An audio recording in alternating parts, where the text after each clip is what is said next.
So I did leave that light on.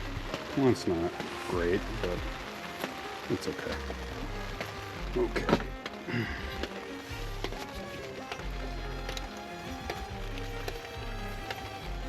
We run that yellow air hose out here and put the blowgun on it, please. Thank you, sir. Well, let's get a oil filter for this thing tonight too, and probably some oil. Sure looks like that's the oil filter. Oh, here goes nothing. Let's see how this Amazon kit is gonna do for us.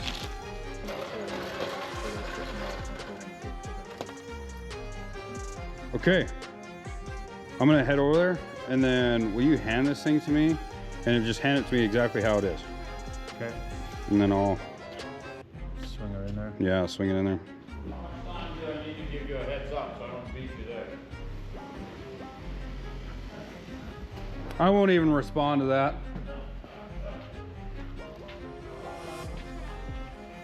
I won't even give that the time of day.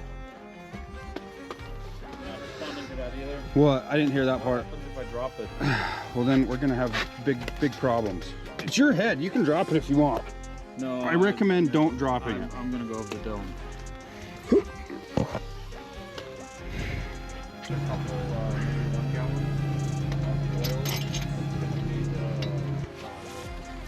In the way.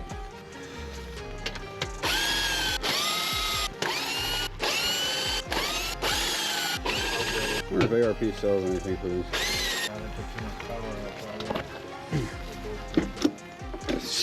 This thing's been putting too much power out?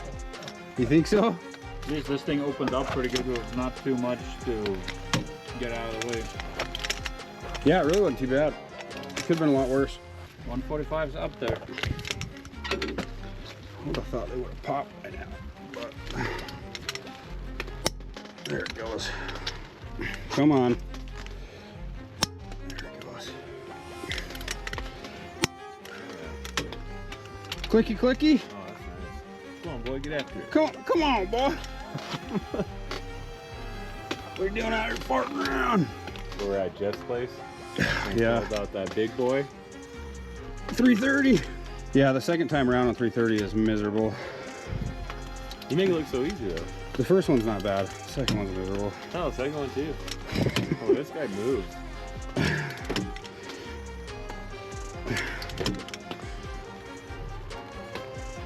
Get it. Get it. We gotta be getting there. Snap. Let's not. Hendrick! No. Stop! No.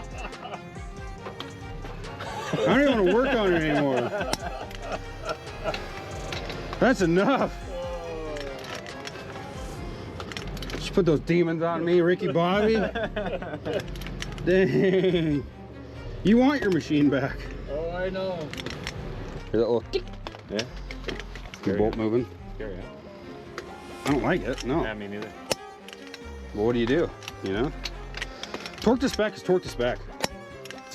I shouldn't have wanted it so tight. Oh, so now it's Cat's fault. Ooh.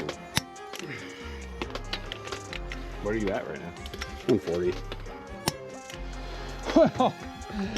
Well, that's over.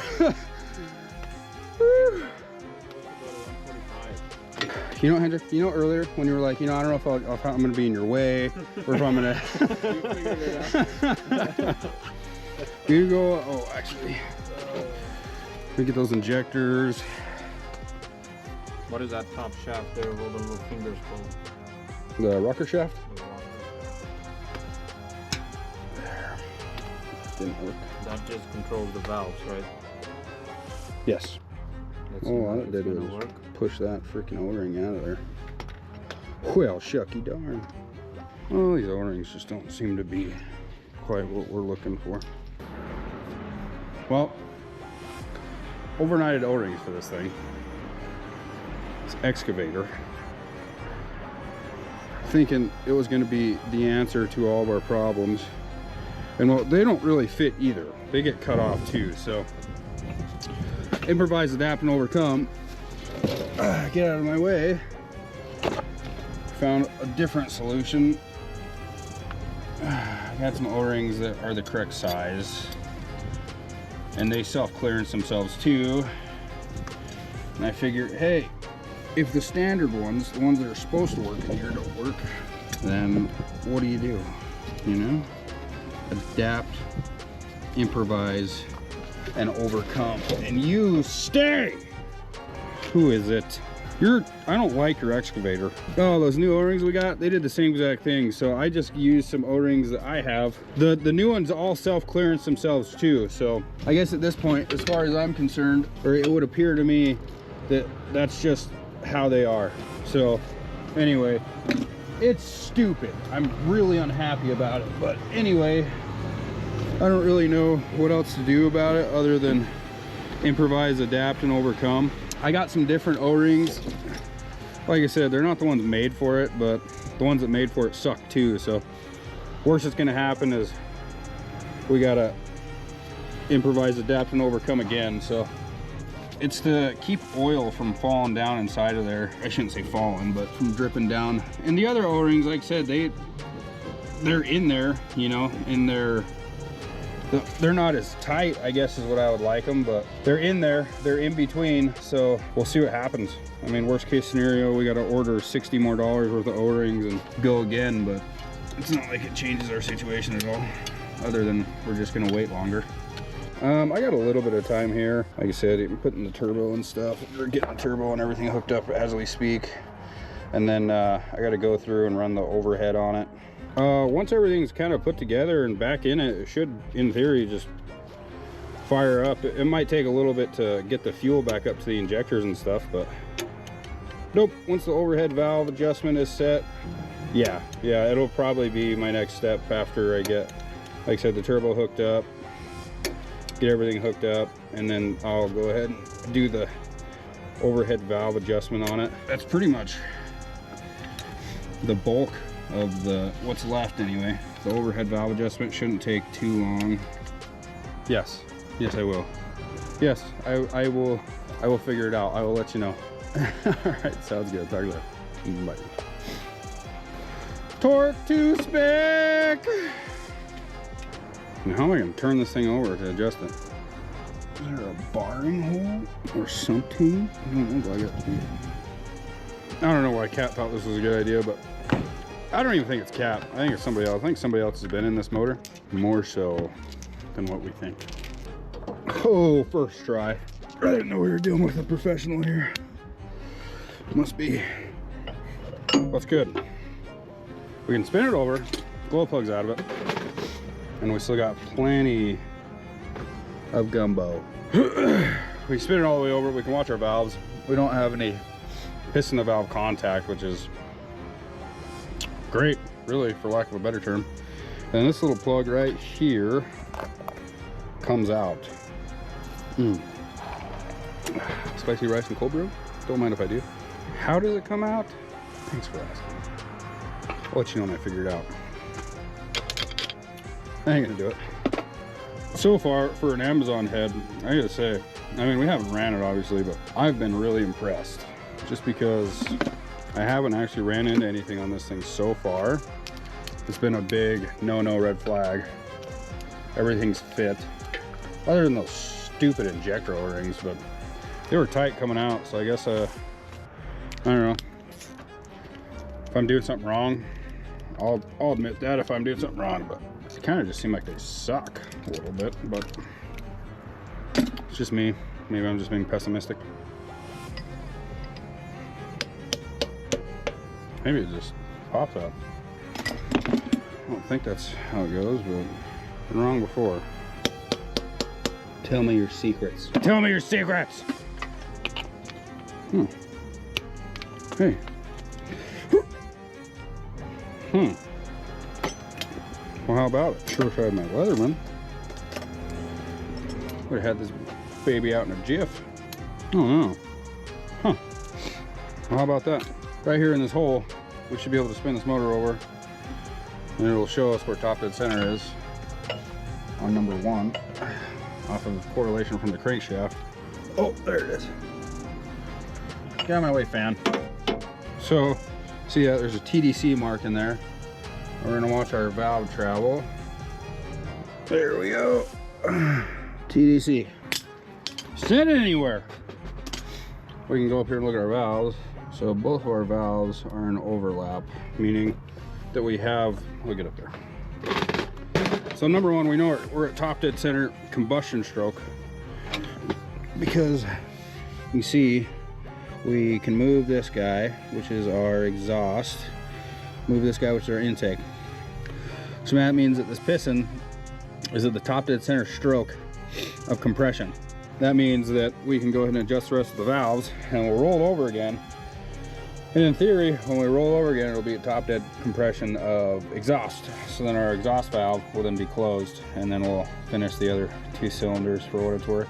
Let's go ahead and do our tour. We'll get our feeler gauges, check the computer, see what our spec is. Location of piston, number 1 top dead center, we verified that, that's where we're at. So inlet valves, we're going to adjust 1 and 2. Exhaust valves, we're going to adjust 1 and 3. Then we'll roll it around again. The number 1 piston is at overlap position, and then we're going to go ahead, inlet on 3 and 4, exhaust on 2 and 4. Pretty straightforward. We're going to do both, intake and exhaust. Loosen that guy up, stick that guy underneath there. Now, I don't know, there's a million different ways and a million different things that people say about or adjusting an overhead. And there certainly is wrong ways that you can do it. And I go purely off of feel, which, I mean, I guess there's really no other way to do it with that feeler gauge, but I don't know, I've been told that I go a little tight, I guess. I like to feel a little bit of resistance to where you can still fit it in there and it still glides, but it almost feels, I don't want to say gritty, but for lack of a better, like that's loose, loosey-goosey. And then you want to hold your adjusting screw as you tighten down your jam nut. So we can still fit it in there, but there's resistance on it. Photos, inlet, exhaust 1, inlet on 2, and exhaust on 3. So inlet on 2, and one way that you can tell when you're going through this too is that you'll have valves that you just can't see, like that feels great. So inlet on 2 and exhaust on 3. What I'm getting at is that if you're worried if you're in the right position, is that as you start going through this overhead set, you're going to notice that, oh man, I can't adjust this one because the valve's down or whatever it is. Those are kind of your dead giveaways that maybe you might want to recheck what position your engine's in. But if you're going through and you're adjusting, and the ones that you should be adjusting are loose, that's a little looser than I want. Not loose, but they're not, the valves aren't down, is what I'm trying to say. Then in a general sense, you're usually in the neighborhood. So before we roll it over, I'm just gonna prophesy what's gonna happen here. We're gonna roll over to our TDC mark again, and then this guy, number 1 piston, is gonna be coming up on exhaust and coming down on intake. So the valves will be tight. Both valves will be starting to open, or one will be almost closed, the other one will be starting to open. So the valves should be tight, and if the valves are tight, then that way you know when you're coming back around that your rest of your overhead is set right and your engine was in the right position because of the way that the valves react when you go around. So if there's ever a time where you're like, oh man, I don't know if I'm doing this right or whatever, you can go back through and you can double check your work. Like your math teacher made you write your work down. You can go back and double check it as you turn this thing around, as you turn it over. And that's really the only way, I shouldn't say the only way, I guess, but that's your foolproof way. The engine should only react one way. And if it's reacting in ways other than that, maybe you need to go back and recheck yourself. Check yourself before you wreck yourself. Should be coming up on it pretty quick here.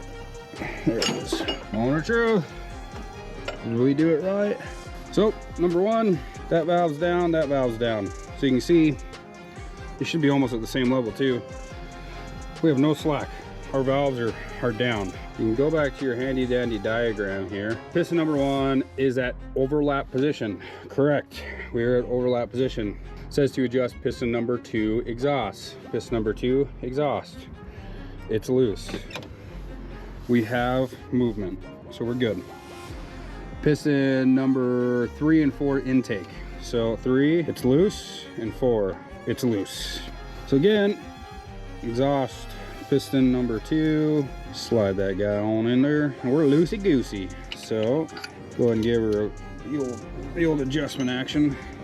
These cute little motors, I'll tell you what, you can just press these valves down by hand with really little to no difficulty, which is kind of cracks me up. Okay, I like it there.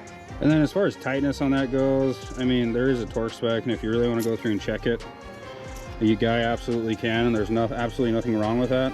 It's good practice too to go through and mark your valves as you get done measuring or you get done adjusting them. Go ahead and give them a quick mark so that you know that said valve is adjusted, and nothing wrong with that. It's good practice. I guess I've just been doing it long enough where I trust myself. And trust me, I've spent many nights lying awake at night not remembering if I tightened something, if I torqued something, or whatever it was, and literally lost sleep over it. So this is coming from a guy that's done that many a times, and I guess what I'm saying, do what you're comfortable with. And I've spent a lot of time worrying if I did things the right way, and I've just come to learn how to trust myself when it comes to this kind of stuff. That guy feels really good. We're gonna adjust it anyway, because it is a little loose. And on a lot of these, I've noticed that if you initial adjustment, if you go a little bit tight and you hold that screw, by the time that you finish your torque, like on that one I'm a little tight, by the time you finish torquing this down, what happens is that the adjusting screw, or the screw on the backside that rides on the push tube, actually pulls up as you tighten it, pulls the slack out of it, so it ends up being a little bit looser. So if you go a little bit tighter on your adjustment, when you go to tighten that thing down, it'll pull the I don't know, the pedestal, whatever you want to call it, on the push tube up a little bit, and then it'll end up taking that slack out, so your adjustment loosens up just a hair. And I guess I've just, through all these that I've done, I've just noticed that's the easiest way to go through and adjust it, is make them a little bit tight, and then go and check and then go and torque it down, because it's usually always a little bit looser after you torque your jam nut down. Cool. Overhead valve adjustment is done, and we're cruising, we're turning, we're burning.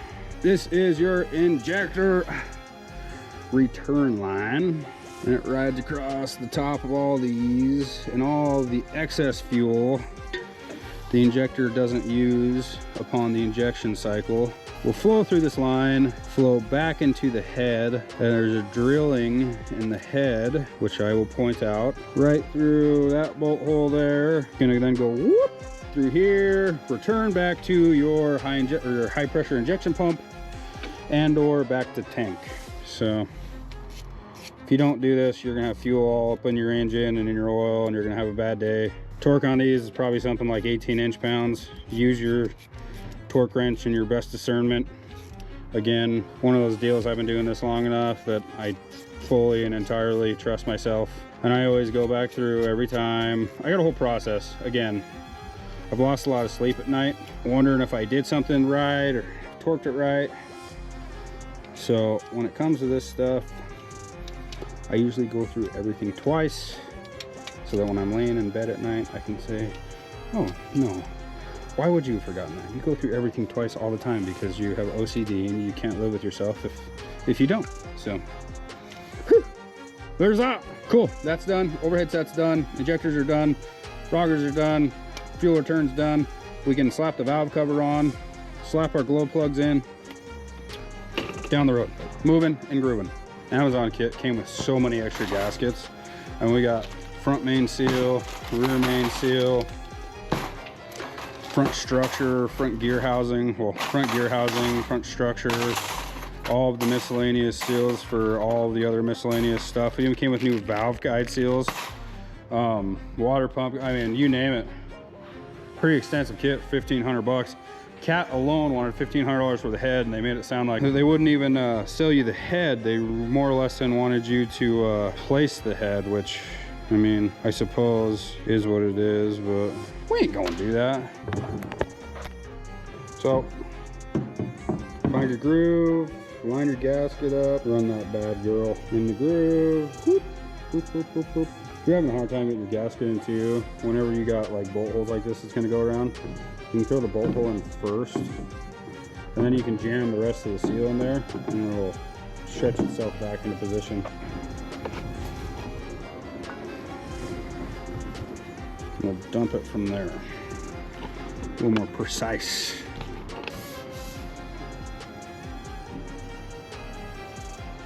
Because I like oil and everything. Get this out of the way. Valve cover on.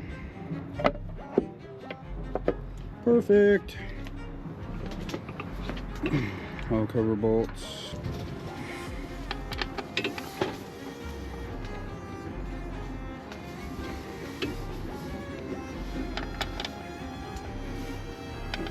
Now again, I don't mind taking things apart with an impact. I don't mind putting things together with an impact, but almost every bolt I've ever broken has been because I was putting together with an impact.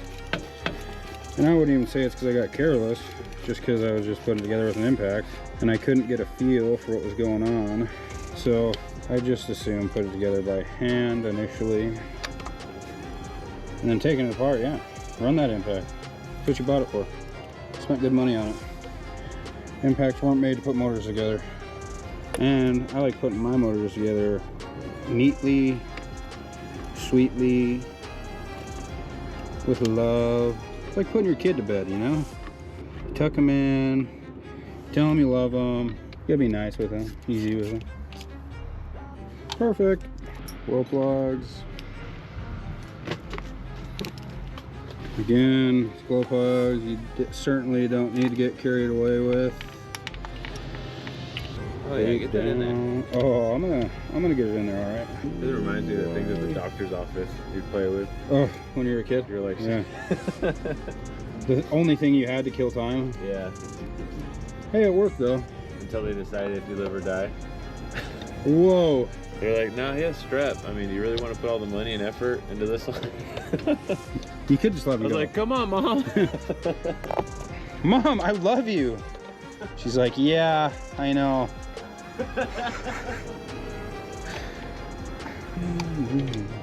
What? Perfect. Black Hills ones. Put this bracket back on. It's starting to look like a motor again. Crazy. Just out of curiosity. Let's see if we got some more better compression. We have some more better compression now. Here's a little bit. The motor's pretty tired. Hey Marilyn, it's Tom here. Hey, just checking in with you really quick about coming over and getting that car of yours looked at on the brakes. So anyway, no rush. Whenever you get this, if you just want to reach back out, appreciate it. Bye. So you hate it when you do something and then you instantly forget how you did it. No, that never happens to me. Oh, it never happens to you. Yeah. Will you hand me the other belt? Looks like the right one. Okay, I need that smaller one first. I know I took the smaller one off secondly, so I know it's got to go on first. They don't make these canopies for regular size people? Shut up. I think Santa's missing his canopy, dude. I don't appreciate your attitude. There we go. Yes, here's nothing.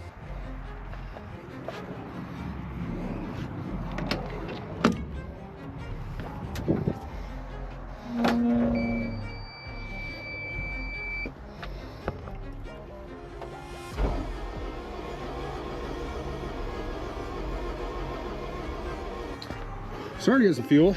Starting to smoke. Hey, Sky! Hey, will you bring that starting fluid over? Oh, it's right here. Oh. Will you turn it over? Sure. Well, Cosby sauce, she just needs a little help. Okay, go ahead.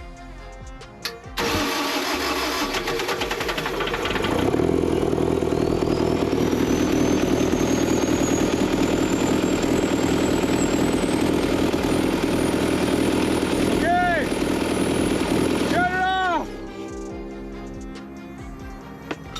Whoa! Yeah, she's just smoking like a banshee's though. Want to fire it up again? See if it'll fire.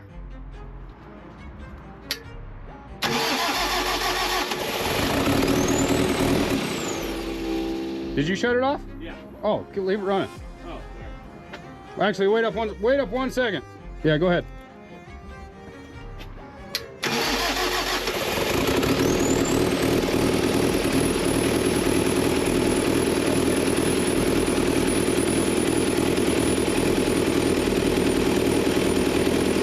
Okay.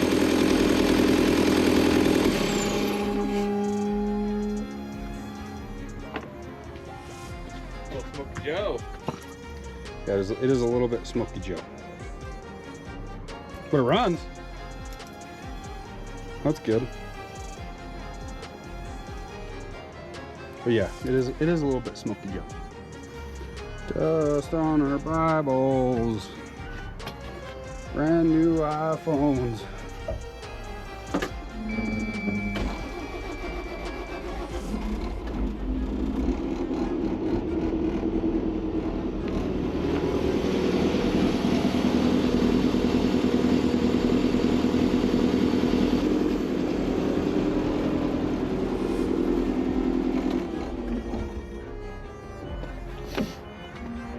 You want to come over and fire this thing up? I'm going to take a video for Hendrick.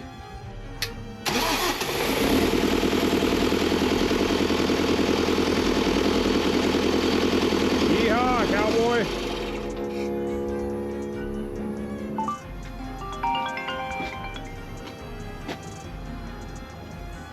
Hello? Yes, ma'am.